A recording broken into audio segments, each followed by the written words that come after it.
అమరావతిని ఆంధ్రప్రదేశ్ రాజధానిగా పార్లమెంట్ ఆమోదించడం శుభ పరిణామమని జనసేన పార్టీ తూర్పు నియోజకవర్గం ఇన్ఛార్జ్ అమిశెట్టి వాసు అన్నారు. అమరావతి రాజధాని బిల్లు ఆమోదానికి సహకరించిన ప్రధానమంత్రి నరేంద్ర మోడీ, ముఖ్యమంత్రి నారా చంద్రబాబు నాయుడు, ఉప ముఖ్యమంత్రి పవన్ కళ్యాణ్ కి కృతజ్ఞతలు తెలిపారు. రాష్ట్ర ప్రజలంతా వారికి రుణపడి ఉంటారని తెలిపారు.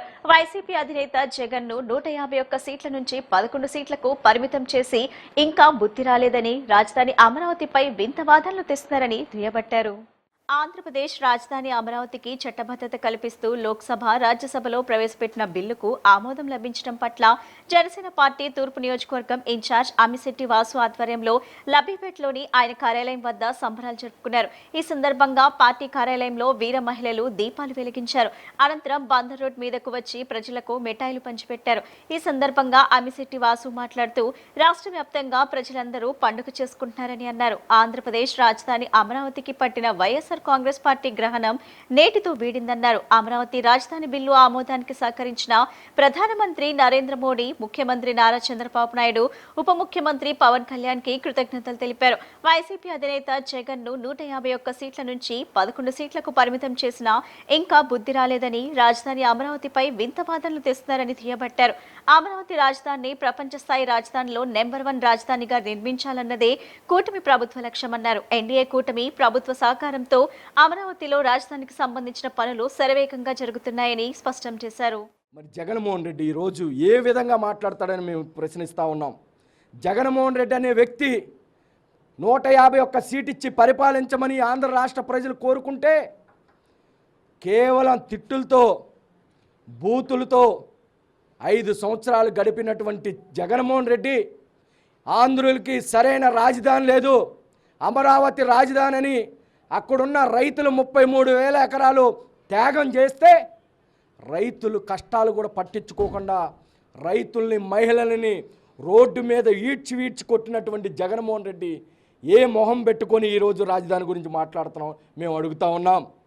నీకు పిచ్చోడి చేతికి రాయిస్తే ఇసిరినట్టు 3 రాజధానులు అని చెప్పి 5 సంవత్సరాలు నువ్వు కాలయాపన చేసి ఈరోజు ఆంధ్రులకి రాజధాని మరి చట్టసభల్లో మరి ఈరోజు చట్టం చేస్తే ఇది కూడా చూసి వారం లేక నీ మనస్తత్వాన్ని, వ్యక్తిత్వాన్ని బయట పెట్టుకుంటున్నావంటే ఈరోజు రాష్ట్ర ప్రజలందరూ చూస్తూ ఉన్నారు. ఇంకొకసారి జగన్మోహన్ రెడ్డికి అవకాశం ఇస్తే రాజధాని కాదు మన రాష్ట్రమే లేకుండా పోద్దనే భయపడే పరిస్థితులు కల్పిస్తున్నాడు జగన్మోహన్ రెడ్డి. ఎక్కడ చూసిన అరాచకం, మా ప్రభుత్వం రానిండి ఓసకోతకు వస్తాం, మా ప్రభుత్వం రానిండి మీ మీద కేసులు పెడతామని భయపెడుతూ బెదిరిస్తూ ఉన్నారు. మా ప్రభుత్వం రానిండి ఈ కూటమి ప్రభుత్వం కన్నా మంచి పరిపాలన అందిస్తాం, మంచి రోడ్లు వేస్తాం, యువతకు ఉద్యోగాలు ఇస్తామని చెప్పకుండా కేసులు పెడతాం, మర్డర్లు చేస్తాం, భయపెడుతున్నారు ఈ ఆంధ్ర రాష్ట్ర ప్రజల్ని. ఆంధ్ర రాష్ట్ర ప్రజలందరూ చూస్తూ ఉన్నారు.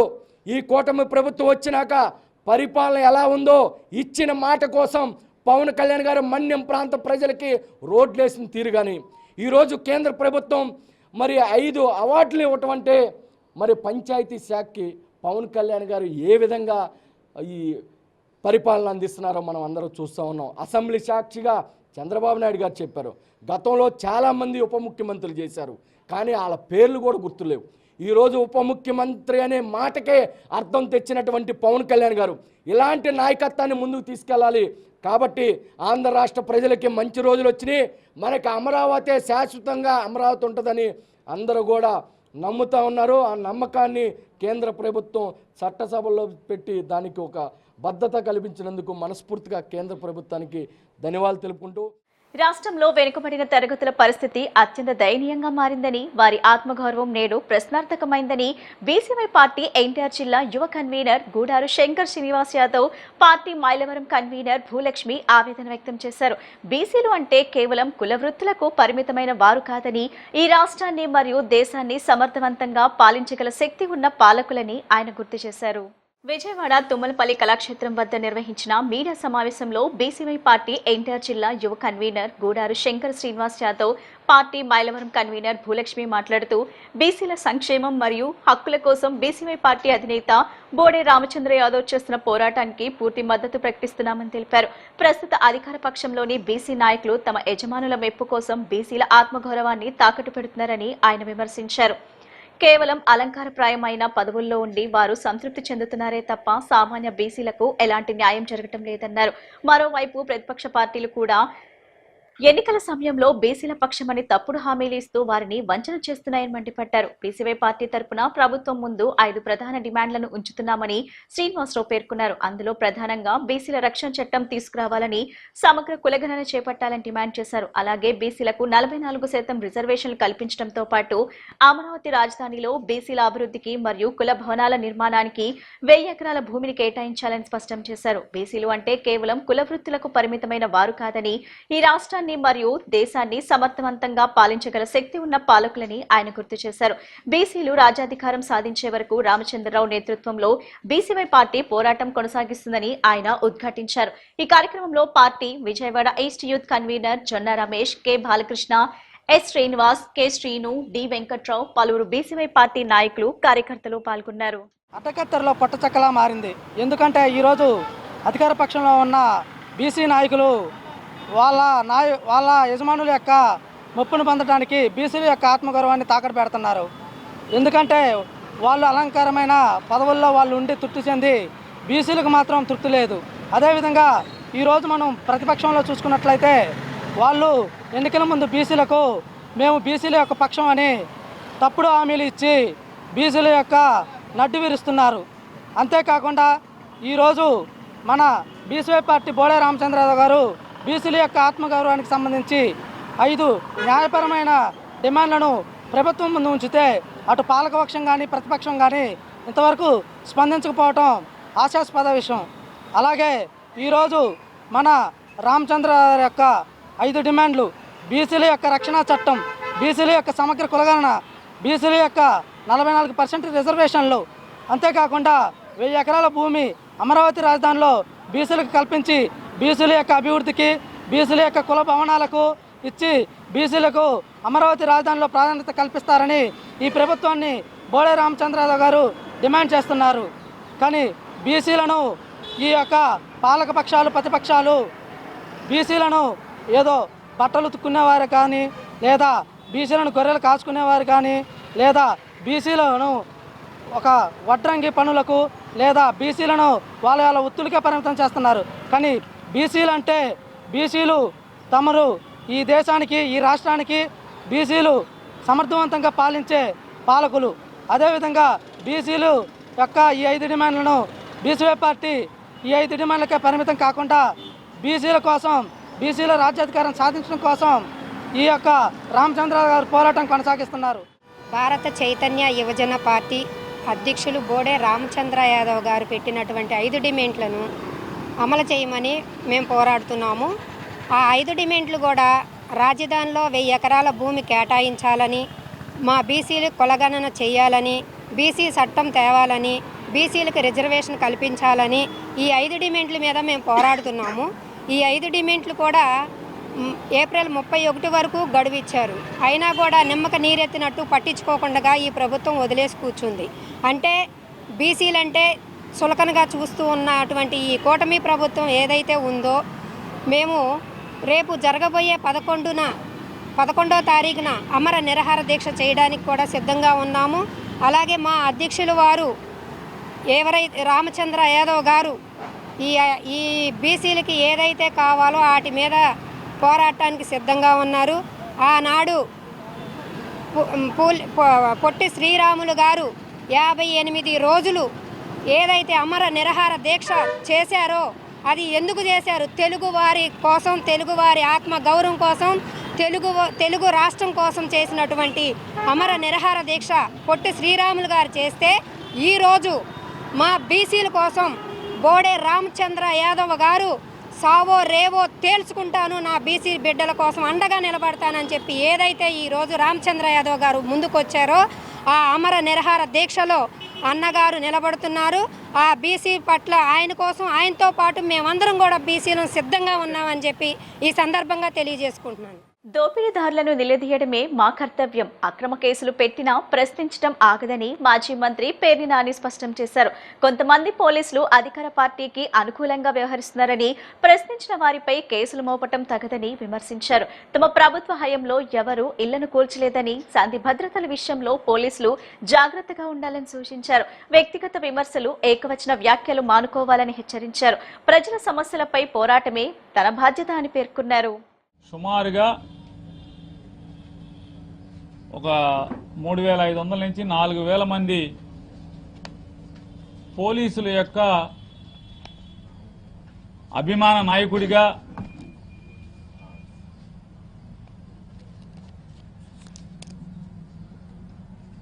వాళ్ళందరికీ న్యాయం జరగాలి, వాళ్ళ హక్కుల కోసం నిరంతరం పోరాటం చేసేటువంటి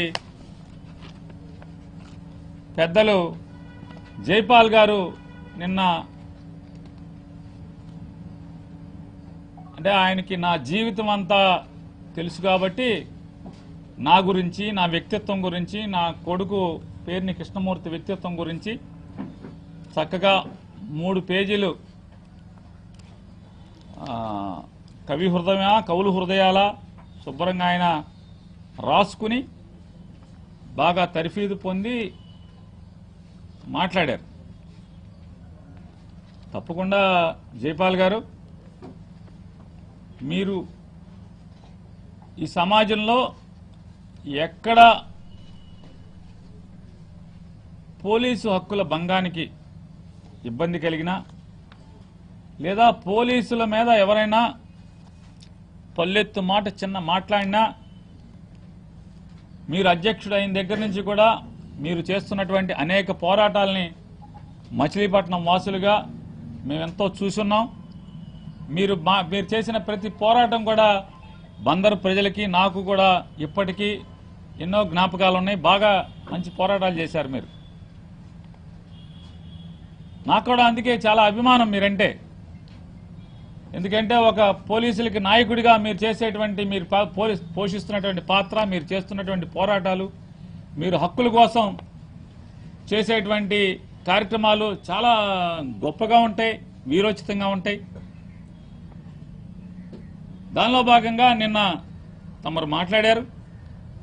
మీ మాటలు ఏమన్నారంటే, నాకు బుద్ధి చెప్తూ పోలీసుల విధులపై బురద చెల్లే వ్యాఖ్యలు సరైనవి కావు అని చెప్పి ఆయన ఖండించారు. అత్యాధునిక శస్త్ర వైద్య చికిత్స పరికరాలతో నగర ప్రజలకు మెరుగైన వైద్యాన్ని అందించేందుకు భవానీపురం స్వాతి థియేటర్ రోడ్లో శ్రీ అచ్యుత్ హాస్పిటల్ ను ప్రారంభించినట్లు శ్రీ అచ్యుత్ హాస్పిటల్స్ వైద్య నిపుణులు రవికిరణ్ మౌనికాలు తెలిపారు. తమ హాస్పిటల్ నందు 24 గంటలు అత్యవసర వైద్య సహాయంతో పాటు అత్యాధునిక laboratory, operation theatre, diagnostic lab, ఫార్మసీలు అందుబాటులో కలవని చెప్పారు. నగరవాసులు ఈ అవకాశాన్ని సద్వినియోగం చేసుకోవాలని, మెరుగైన వైద్యాన్ని అందించడమే తమ ప్రధాన లక్ష్యమని పేర్కొన్నారు. విజయవాడ భవానీపురం స్వాతి థియేటర్ సమీపంలో నగర ప్రజలకు మెరుగైన వైద్యాన్ని అందించేందుకు ప్రముఖ ఆర్థోపెటిక్ సర్జన్ రవికిరణ్, ప్రముఖ గైనకాలజీ నిపుణులు మౌనిక శ్రీ అచ్యుత హాస్పిటల్ ను ప్రారంభించారు. ఈ సందర్భంగా వారు మాట్లాడుతూ అత్యాధునిక శస్త్ర వైద్య చికిత్స పరికరాలతో నగర ప్రజలకు మెరుగైన వైద్యాన్ని అందించడమే లక్ష్యంగా విజయవాడ భవానీపురం స్వాతి థియేటర్ రోడ్లో శ్రీ అచ్యుత్ హాస్పిటల్ ను ప్రారంభించినట్లు చెప్పారు. తమ హాస్పిటల్ నందు 24/7 అత్యవసర వైద్య సహాయంతో పాటు అత్యాధునిక laboratory, operation theatre, diagnostic lab, ఫార్మసీలు అందుబాటులో కలవని చెప్పారు. అంతేకాకుండా స్కానింగ్ ఫెసిలిటీ, ఎక్స్రే తదితర అన్ని సౌకర్యాలు హాస్పిటల్ నందు ఏర్పాటు చేశామని, ఎమర్జెన్సీతో పాటు క్యాజువాలిటీ కూడా అందుబాటులో ఉందని తెలిపారు. ఆర్థోపెటిక్ సమస్యలకు, ముఖ్యంగా గర్భిణీ స్త్రీలను ఉద్దేశించి ఈ హాస్పిటల్ ను అందుబాటులోకి తీసుకురావడం జరిగిందని అన్నారు. విజయవాడ చుట్టుపక్కల ప్రాంతాల వారు, నగరవాసులు ఈ అవకాశాన్ని సద్వినియోగం చేసుకోవాలని కోరారు. సన్షైన్ హాస్పిటల్ హైదరాబాద్ నేను డిఎన్బి ఆర్థోపెడిక్స్ కంప్లీట్ చేసి అక్కడే నా జాయింట్ రిప్లేస్మెంట్ ఫెలోషిప్ కూడా చేశాను. Normal joint replacement, robotic joint replacement కూడా చేశాను. ఇప్పుడు ఆ సేవలన్నీ అందుబాటులో తీసుకోవడానికి మా స్వాతి రోడ్ భవానీపురంలో మా హాస్పిటల్ ఓపెన్ చేస్తున్నాం ఈరోజు. Shri Achyuta hospital maternity and ortho care. అందరూ వచ్చి మీ సేవలను యూజ్ చేసుకోవాల్సిందిగా కోరుతున్నాం. మన దగ్గర అన్ని ఫెసిలిటీస్ ఉన్నాయండి. మన దగ్గర ఫిక్స్డ్ ఎక్స్రే 300 mAది ఉంది, ఫార్మసీ ఉంది, ఇన్ హౌస్ డయాగ్నోస్టిక్ ల్యాబ్ ఉంది, ఐయుఏ ల్యాబ్ ఉంది, ఆపరేషన్ థియేటర్ ఉంది, లేటెస్ట్ ఫెసిలిటీస్ అన్ని. సో లేబర్ రూమ్ ఉన్నాయి, పేషెంట్ రూమ్స్ అన్నీ అవైలబుల్గా ఉన్నాయి. అన్నీ వచ్చి యూజ్ చేసుకోవాల్సిందిగా కోరుతున్నాం. ఎమర్జెన్సీ మనకు క్యాజువాలిటీ కింద రెడీగా ఉంది, ఎమర్జెన్సీ ఫెసిలిటీస్ కూడా అవైలబుల్గా ఉన్నాయి. ఈరోజు 3rd ఏప్రిల్ శుక్రవారం 2026 శ్రీ అచ్యుత హాస్పిటల్ ప్రారంభం చేశామండి. స్వాతి రోడ్లో ఉంది. సో 1 టౌన్, భవానీపురం, ఇబ్రహీంపట్నం చుట్టుపక్కల ఏరియాస్ అందరూ కూడా మా సేవలు అన్నీ తీసుకోండి. ఇంకొకటి మాకు 24/7 ఎమర్జెన్సీ సర్వీసెస్ అన్నీ చూస్తాము. అట్ ద సేమ్ టైం మాకు అత్యాధునిక labour room, operation theatre and మంచి డయాగ్నోస్టిక్ ల్యాబ్, ఫార్మసీ అన్నీ అవైలబుల్గా ఉన్నాయి. సో అందరూ గర్భిణీ స్త్రీలు, ఇంకా ఏదైనా మోకాళ్ళ నొప్పులు, ఏదైనా ప్రాబ్లం ఉన్న వాళ్ళు ఖచ్చితంగా హాస్పిటల్ని విజిట్ చేయండి. Thank you. యేసుక్రీస్తు బోధనలు నేటి సమాజానికి మార్గదర్శకమని క్రీస్తు సహవాసం ప్రార్థనా మందిరం సంఘ కాపరి బ్రదర్ కేఆర్ రాజు పేర్కొన్నారు. ప్రపంచ మానవాళి పాప విమోచన కోసం యేసుక్రీస్తు తన ప్రాణాలను సిలువుపై అర్పించారని తెలిపారు. ప్రేమ, క్షమ, త్యాగం వంటి విలువలు ప్రతి మనిషి జీవితంలో ప్రతిఫలించాలన్నారు. సమాజంలో శాంతి, సహనం నెలకొనాలంటే యేసుక్రీస్తు చూపిన మార్గంలో నడవాల్సిన అవసరం ఉందని ఆయన సూచించారు. గుడ్ ఫ్రైడే పర్వదినాన్ని పురస్కరించుకొని చుట్టినగర్లో ఉన్న క్రీస్తు సహవాస ప్రార్థనా మందిరం ఆధ్వర్యంలో బహిరంగ శిలువ మార్గం భక్తి శ్రద్ధలతో నిర్వహించారు. ఈ కార్యక్రమంలో క్రైస్తవ సోదరులు, సోదరీమణులు పెద్ద ఎత్తున పాల్గొన్నారు.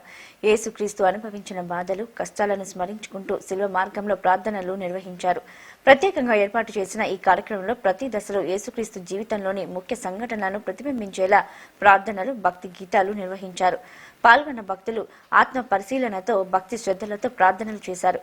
ఈ సందర్భంగా సంఘ కాపరి బ్రదర్ కేఆర్ రాజు మాట్లాడుతూ గుడ్ ఫ్రైడే అనేది త్యాగానికి, ప్రేమకు ప్రతీక అని తెలిపారు. మనుషుల పాపాలను తనపై తీసుకుని యేసుక్రీస్తు శిలువపై మరణించడం ద్వారా మానవాళికి విమోచన మార్గాన్ని చూపించారని పేర్కొన్నారు. ప్రతి ఒక్కరూ యేసుక్రీస్తు చూపిన ప్రేమ, క్షమ, సేవా భావాన్ని తమ జీవితాల్లో ఆచరించాలని పిలుపునిచ్చారు. యేసుక్రీస్తు శిలువపై పడిన కష్టాలను కళ్లకు కట్టినట్లుగా తెలియజేసే విధంగా చేసిన ఈ ప్రదర్శన అందరినీ కదిలించింది.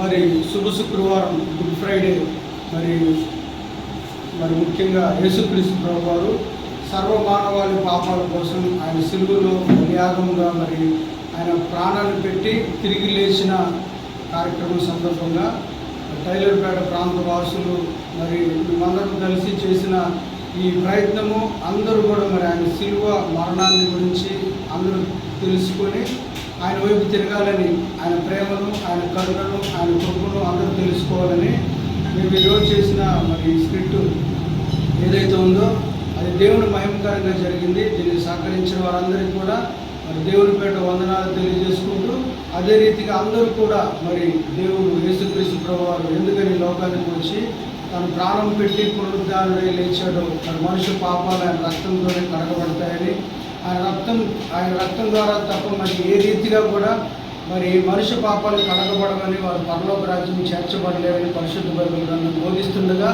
అందరూ కూడా క్రీస్తు బోధల వైపు తిరిగి తమ హృదయాలను మార్చుకొని పాపాలను విడిచిపెట్టి మరి యేసుక్రీస్తు ప్రభువారు ఏదైతే మార్గాన్ని చూపెట్టాడో ఆ మార్గంలో నడిచినట్లయితే మరి ఆయన కోరుకున్న మరి ఆ పాపం లేని సమాజం, ఆయన రాజ్యంలో ఆయన రాకడ దినాన్ని అందరూ ఎత్తబడేలాగా ఉంటామని చెప్పి మీ అందరికీ మనవి చేసుకుంటూ ఈ అవకాశం ఇచ్చిన మీడియా వారికి యేసుక్రీస్తు వారి పేట వందనాలు తెలియజేసుకుంటున్నాం. అందరికీ వందనాలు.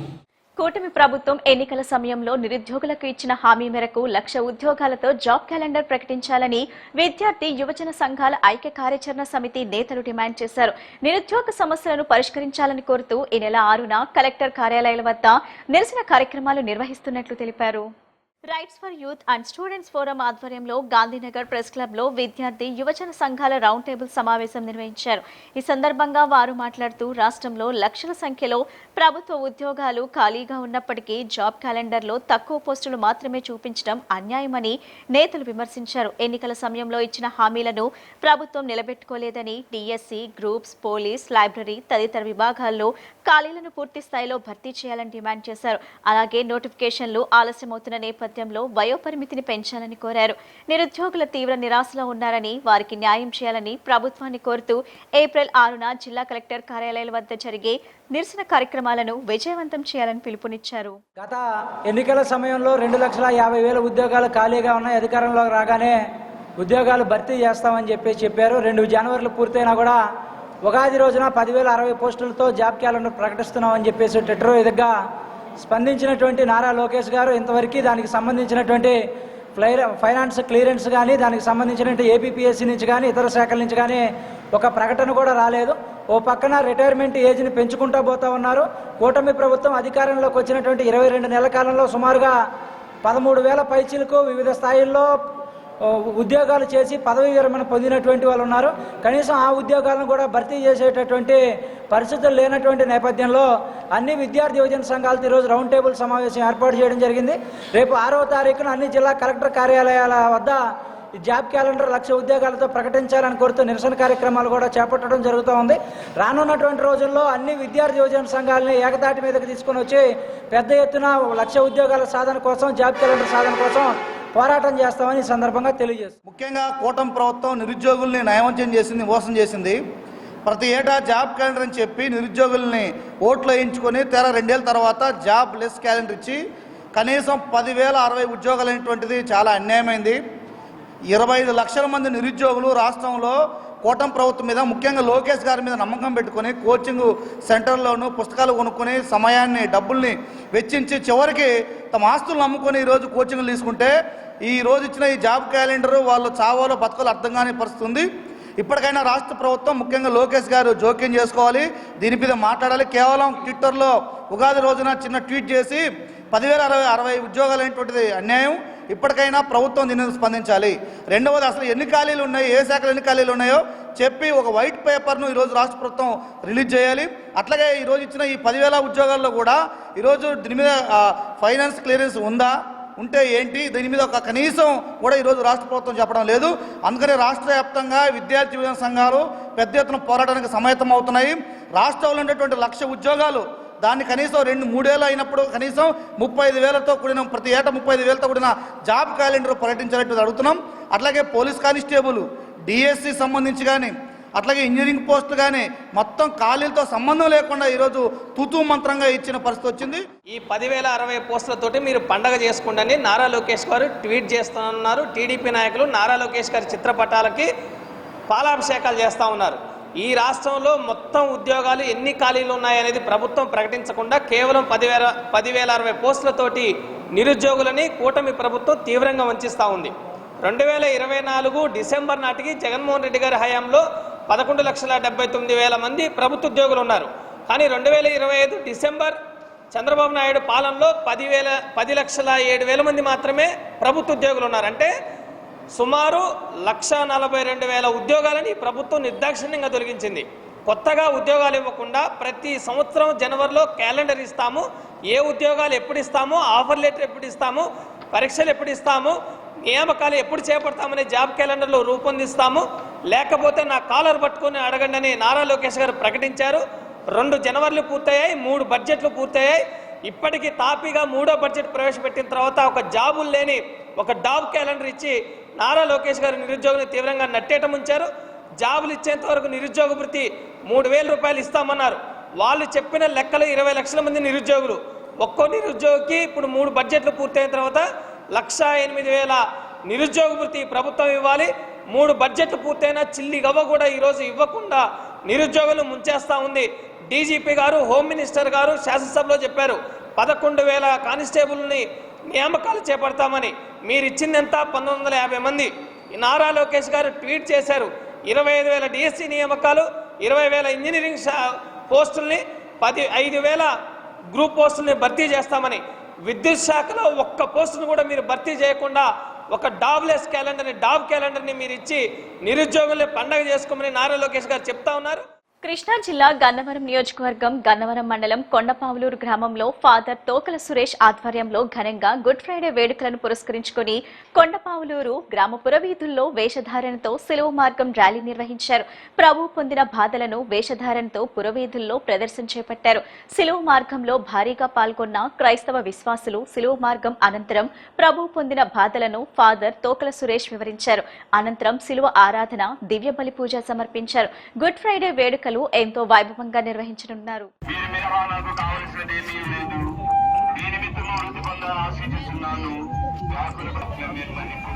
మమ్మల్ని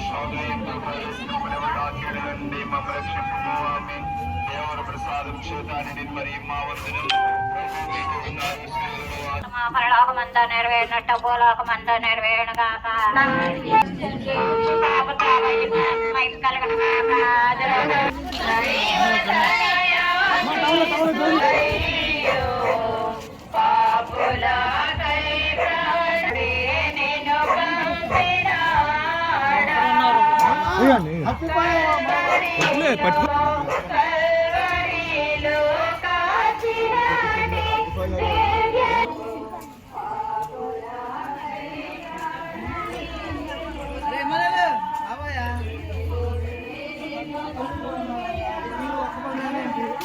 చాలా పనులు ఉన్నాయి పెద్దలకి.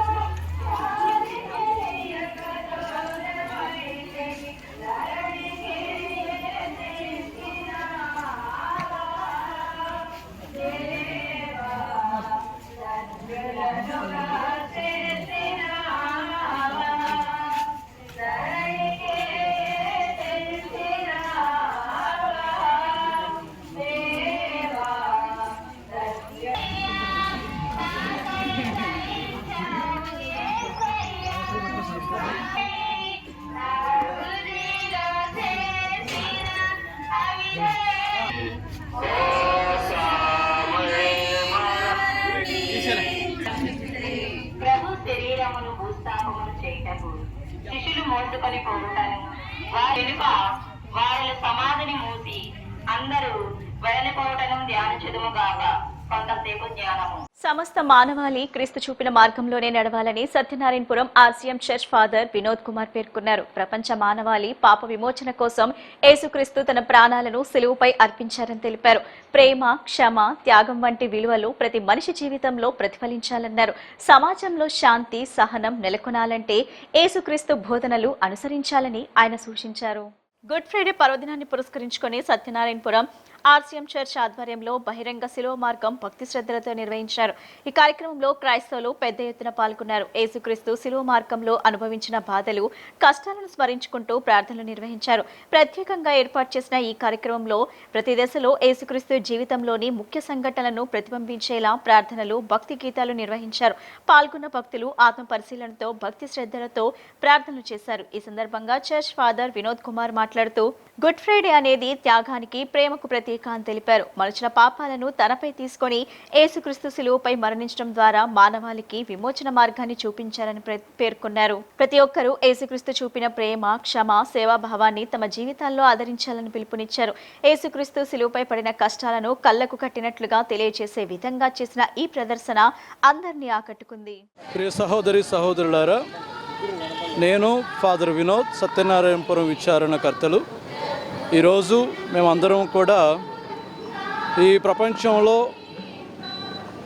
మానవాళి యొక్క రక్షణకై జన్మించి అనేక శ్రమలు అనుభవించి మరణించి పునరుత్థానమైనటువంటి క్రీస్తు ప్రభువుని, ఆయన యొక్క మరణాన్ని స్మరించుకుంటూ మరలా ఈ రోజున మేమందరము కూడా ప్రపంచ నలుమూలల శాంతి సమాధానాలు విరజిల్లాలని, ఆ క్రీస్తు ప్రభువు చూపించినటువంటి ప్రేమ ప్రతి కుటుంబంలో, ప్రతి సంఘంలో, ప్రతి ప్రాంతంలో, ఈ దేశం ప్రపంచ నలుమూలలో కూడా వ్యాప్తి చెందాలి అన్నటువంటి తలంపుతో ఈ యొక్క శిలువ యాత్రను మేమందరం కూడా కొనసాగిస్తూ ఉన్నాం. కాబట్టి ఈ యాత్ర యొక్క ప్రధానమైనటువంటి ఉద్దేశం ప్రపంచ నలుమూలలా కూడా శాంతి సమాధానాలు విరజిల్లాలని, ఈ రోజున మన యొక్క ప్రపంచంలో ఎదురవుతున్నటువంటి అనేక రకాలైనటువంటి పరిస్థితులు, యుద్ధ వాతావరణాలు అన్నీ కూడా సమసిపోయి అందరూ కూడా శాంతికరమైనటువంటి, శాంతమైనటువంటి జీవితాన్ని జీవించటానికి ఆ దేవుని యొక్క కృప తోడుగా ఉండాలని మేమందరము కూడా ఒక సంగమగా ఈ రోజున ప్రార్థిస్తూ ఈ యొక్క శిలువ యాత్రలో పాలు పంచుకుంటూ ఉన్నాం.